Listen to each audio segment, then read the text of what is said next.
तो अच्छा स्कूल था वो, या एमडी हेड मास्टर था जिसकी वजह से अच्छा स्कूल था, इसी वजह से। एमडी हेड मास्टर की वजह से अच्छा स्कूल था। जी, चौधरी बशीर अहमद साहब अल्लाह ताला उनके दर्जात बुलंद तो करें। आपको तो उसी पे कायल हो जाना चाहिए था कि एमडी हेड मास्टर ईमानदारी से करवा रहा है काम, तो चलो मान लो बजाय इतराज़ करने के। हुजूर वहाँ ये बात थी कि सबसे शरीफ आदमी चौधरी बशीर अहमद हैं, लेकिन एक ही खराबी हाँ, है कि एक वो ही खराबी, कादियानी है। वो एक ही खराबी का ध्यान है। वो हम यूनिवर्सिटी में पढ़ते थे तो जाते थे लड़के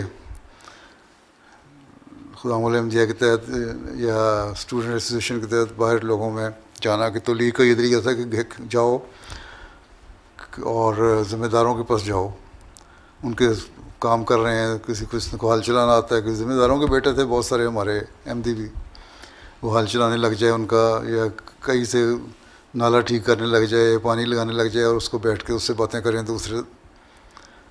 तो उसी तरह एक जगह हम बैठे थे, बातें कर रहे थे, तो बताया कहाँ से आए हो, कौन हो, क्या है, सुनता रहा बातें। कहता है शेख मोहम्मद अहमद मदर साहब वकील हैं। मैंने कहा हाँ, हमारे इलाके के अमीर हैं। कहता है आदमी तो बड़ा नेक है और उन जैसा वकील भी कोई नहीं, पर एक नक्श है, वो एमडी मरदाई है। तो यही हाल आपका है। तो आपने भी यही कहा, चौधरी बशीर अहमद नेक तो हैं पर मरदाई हैं। चलें, आपकी इस्लाह होगी, उस बंदे की पता नहीं इस्लाह बाद में हुई कि नहीं।